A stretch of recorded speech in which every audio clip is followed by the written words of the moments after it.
जो सनातन धर्मावलंबियों का मुख्य केंद्र है उसको नहीं स्वीकार कर रहे हैं। ये तो गलत है। इसको हम बार बार इससे डबल एनर्जी के द्वारा और मजबूती से प्रस्तुत करेंगे, जरूर होगा। जय श्री कृष्णा। कोर्ट से ये आग्रह करना चाहूंगी कि किसी भी मस्जिद में नमाज नहीं होती और शाही मस्जिद में केवल ईद की नमाज होती है। देखिए, माननीय न्यायालय में हमने प्रार्थना किया था कि इस स्थान को विवादित ढांचा घोषित कर दिया है, तो मुस्लिम पक्ष ने कहा था कि यहाँ हम नमाज नहीं पढ़वाएंगे यदि विवादित ढांचा घोषित हो गया। तो माननीय न्यायालय ने उनकी नमाज की स्थिति को देखते हुए यहाँ सुप्रीम कोर्ट ने पहले एक आदेश दिया था कि जब तक बर्थ सर्टिफिकेट पर फैसला नहीं हो जाता तब तक निचली अदालत कोई फैसला नहीं देगी।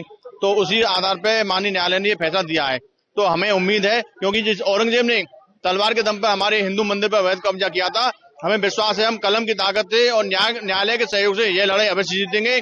हम अपनी उम्मीद में लगे हुए हैं और यह लड़ाई जारी रहेगी। महाराज जी, आज फैसला आने वाला था, क्या कुछ कहेंगे? आपके पक्ष में फैसला नहीं आया सारे साक्ष्य के बाद। हमारी तरफ से सारे सबूत और साक्ष्य प्रस्तुत कर दिए गए थे। अब इसमें क्या है कि अगर कोई नहीं सुनता है, नहीं स्वीकारता है, केवल इतनी सी बात पे कि वो लोग कह रहे हैं कि हमारी प्रे है या जो तथाकथित प्रार्थना जो वो क्या बोलते हैं उसको करने के वजह से और हमारे सत्य को ठुकराया गया है।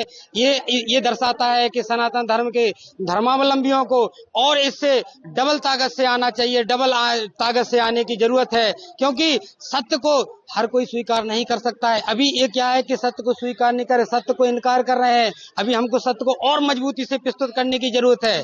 तो हमको पूर्ण विश्वास है कि ये दोबारा से कोर्ट पुनः विचार करेगा और आगे भी हम जाएंगे। तो जहां तक भी हमको क्या है कि उम्मीद नहीं है, हमारे पास में पूरे साक्ष्य हैं, हमारे पास में पूरे सबूत हैं, पर अब उसको ये दुर्भाग्य है कि वो सुनना नहीं चाहते हैं। ये केवल वो सुन लेते हैं कि हमारी जो तथाकथित वो नमाज वगैरह क्या बोलते हैं वो होती हैं, उसकी वजह से सारे सत्य को दुखड़ाया जा रहा है। ये कब्जे को तुम सच मान रहे, और जिनका जो कागज है, जिनका सबूत है, जो सनातन धर्मावलंबियों का मुख्य केंद्र है उसको नहीं स्वीकार कर रहे हैं। ये तो गलत है। इसको हम बार बार इससे डबल एनर्जी के द्वारा और जन सैलाव के द्वारा और मजबूती से प्रस्तुत करेंगे, जरूर होगा।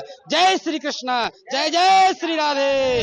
जी, आज अदालत से फैसला आया, आप लोगों को बड़ी उम्मीद थी, लेकिन आपके पक्ष में फैसला नहीं आया, क्या कुछ रहेगा आपका? हम उम्मीद कर रहे थे कि फैसला हमारे हक में हो, पर कोर्ट का जो आदेश आया है उससे हम अभी उम्मीद करते हैं कि आगे हमारे हक में कुछ होगा, क्योंकि जिस तरीके से हम देख रहे हैं कि वर्शिप एक्ट के बारे में अगर हम सोचें कि वर्शिप एक्ट की वजह से वहां लोग नमाज कर रहे हैं, इस वजह से अगर हमारी चीज मांग को नहीं देखा गया, तो मैं ये बताना चाहूंगी कि श्री कृष्ण जन्मस्थली प्रॉपर यहाँ है, जिस जन्मभूमि का जो मेन जो मूल गर्भगृह है जो कि मंदिर मस्जिद में आता है, तो हम उसकी पूजा नहीं कर पा रहे हैं।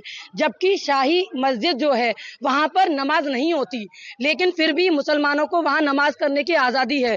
तो मैं सरकार से और कोर्ट से ये आग्रह करना चाहूंगी कि पहले आप इसके बारे में देखिए कि किसी भी मस्जिद में नमाज नहीं होती और शाही मस्जिद में केवल ईद की नमाज होती है, लेकिन फिर भी उनको हर जुम्मे पे नमाज करने दिया जा रहा है, जो कि बिल्कुल भी हमारे लिए अच्छा नहीं है। और हमारे जो प्रभु जहां जन्म हुआ उस स्थल का हम पूजन नहीं कर पा रहे।